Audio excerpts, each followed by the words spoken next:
मसीह में प्रिय भाई बहन, आज काफी सारे लोगों को सुसमाचार क्या है नहीं पता। आज दुनिया में लोगों को सब कुछ पता है, लोगों को बहुत सारी जानकारियां हैं, लेकिन जब आप उनसे पूछेंगे कि सुसमाचार आपने सुना है क्या, तो वो कहते हैं ये सुसमाचार क्या होता है।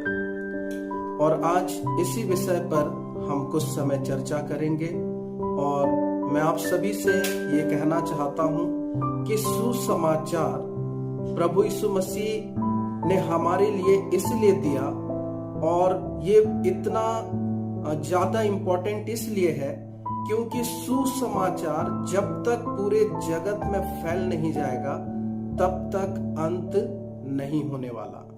और जब सुसमाचार सारे जाति, सारे संप्रदाय, सारे धर्म के लोगों तक पहुंच जाएगा तब जाकर के इस संसार का अंत होगा। लेकिन दुख की बात तो ये है कि आज हम बहुत सारे समाचारों को लोगों के पास पहुंचा रहे हैं, बहुत सारे काम हम कर रहे हैं, अच्छी बात है, लेकिन जो मेन चीज है, जो यीशु मसीह ने स्वर्ग उठा लिए जाने के समय में चेलों से कहा था, अगर हम उस सुसमाचार को लोगों तक नहीं पहुंचा रहे हैं तो ये बहुत ही दुख की बात है, क्योंकि बिना सुसमाचार के कोई भी व्यक्ति उद्धार नहीं पा सकता।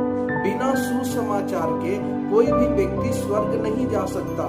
बिना सुसमाचार के कोई भी व्यक्ति मन नहीं फिरा सकता। इसलिए सुसमाचार इतना ज्यादा जरूरी है कि हम सबको इस बेड़ा को, इस भार को उठा करके चलने की आवश्यकता है।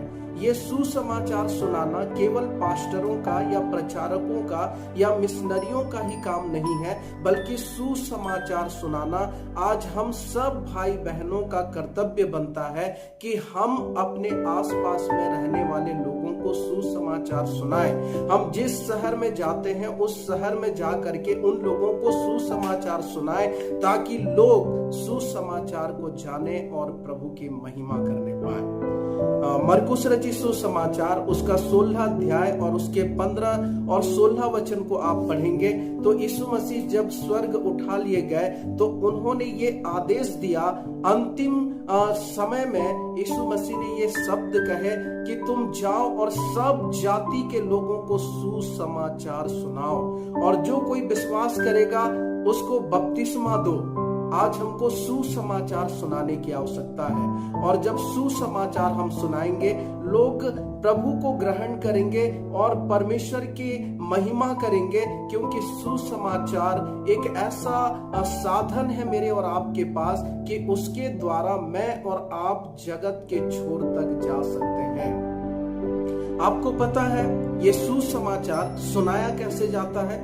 क्योंकि आज बहुत सारे लोगों को सुसमाचार किस प्रकार से लोगों को बताना है नहीं पता है। सुसमाचार बताने के लिए हमको 3 बातों को उनके सामने रखना होता है और वो हमको पहला कुरिन्थियों उसका 15 अध्याय और उसके 3 और 4 वचन को पढ़ेंगे तो वहां पर इस प्रकार से लिखा है, इसी कारण मैंने सबसे पहले तुम्हें वही बात पहुंचा दी जो मुझे पहुंची थी कि पवित्र शास्त्र के वचन के अनुसार यीशु मसीह हमारे पापों के लिए मर गया। पहली बात, जब भी आप किसी को सुसमाचार सुनाएं तो पहली बात उनसे करें कि यीशु मसीह हमारे पापों के लिए क्रूस पर मर गया। दूसरी बात, और गाड़ा गया, और तीसरी बात, और पवित्र शास्त्र के अनुसार तीसरे दिन जी भी उठा। इसे कहते हैं सुसमाचार। आज बहुत सारे प्रिय भाई बहन ऐसे हैं जो विश्वास तो करते हैं लेकिन उनको सुसमाचार कैसा सुनाना है उन्हें नहीं पता। तो ये 3 स्टेप होते हैं जिसको हमको लोगों को बताना है और सुसमाचार लोगों को सुनाना है, क्योंकि ये सुसमाचार इतना ज्यादा हमको फैलाना है, इतना ज्यादा लोगों को बताना है कि लोगों तक सुसमाचार पहुंचे और लोग यीशु मसीह के जन्म से लेकर के मृत्यु तक की सारी घटनाओं को जाने, क्योंकि यीशु मसीह मेरे लिए और आपके लिए संसार में आया और हमारे पापों के लिए मारा गया, गाड़ा गया और तीसरे दिन मृतकों में से जी उठा। आप सामने वाले को कहिए, अगर आप विश्वास करते हैं तो अनंत जीवन आपका है।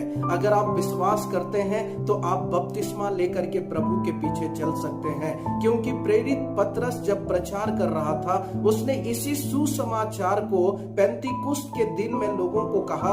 और प्रेरितों के काम 2 अध्याय उसके 37 पद से जब हम पढ़ेंगे तो लिखा है कि सुनने वालों के हृदय छिद गए और उन्होंने कहा कि हम उद्धार पाने के लिए क्या करें। और आपको पता है मेरे प्रिय भाई बहन, हमको उद्धार पाने के लिए इस सुसमाचार पर विश्वास करना बहुत ही जरूरी है। आज हमारे पास सब कुछ है, लेकिन हमारे पास उद्धार नहीं है तो हमारा जीवन व्यर्थ है। अगर आज हमारे पास सब कुछ है और अगर हम अनंत जीवन को खो दे रहे हैं तो फिर हमारा जीवन व्यर्थ है। इसलिए सुसमाचार पर विश्वास कीजिए और लोगों को सुनाइए कि सुसमाचार पर विश्वास करें। और जब वो विश्वास करेंगे तो विश्वास कीजिए कि उनके विश्वास करने से परमेश्वर का राज्य इस संसार में आएगा और इस संसार में जो शैतान ने लोगों को जकड़ करके रखा है, सुसमाचार के द्वारा उनके बंधन टूटेंगे, वो पाप से मुक्ति पाएंगे और परमेश्वर के राज्य में प्रवेश करेंगे।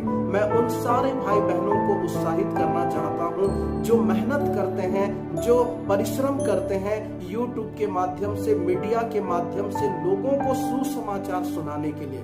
अगर आपके पास सुसमाचार सुनाने वाला कोई भी प्रभु का दास या जन आपके YouTube चैनल पर आता है या आपको मीडिया के माध्यम से सुनाया जाता है, तो उस व्यक्ति को, उस भाई को या उस बहन को जरूर आप सपोर्ट करें, क्योंकि उस सुसमाचार को लोगों के पास पहुंचा रहा है। और जो कोई सुसमाचार को सुनेगा, अंत के दिनों में परमेश्वर उसी का तो न्याय करेगा कि तुमने सुसमाचार सुना या नहीं सुना। और जब आप और मैं इस सुसमाचार को लोगों को सुनाएंगे, आप विश्वास कीजिए हम परमेश्वर के एक बड़े मिशन को पूरा करने जा रहे हैं। और एक ऐसा समय आएगा जब सब लोग सुसमाचार सुन लेंगे और अंत आ जाएगा। और जिन लोगों ने सुसमाचार सुनकर यीशु मसीह पर विश्वास किया है, वो मर भी जाएंगे तो भी यीशु मसीह के साथ स्वर्ग में जाएंगे। इसलिए हम सब सुसमाचार सुनाने से कभी भी पीछे न हटें, बल्कि सबको उत्साहित करें कि सब लोग सुसमाचार सुनाएं। चाहे भाई हो, चाहे बहन हो, चाहे कोई भी हो, हर कोई सुसमाचार को सुनाए। और ये मेरी प्रार्थना है कि आप सब इस सुसमाचार को सुनाने के लिए परमेश्वर को धन्यवाद दीजिए, प्रार्थना कीजिए कि परमेश्वर हमारे लिए नए नए मार्ग और द्वार को खोले। परमेश्वर इन वचनों के द्वारा हम सबों को आशीषित करे।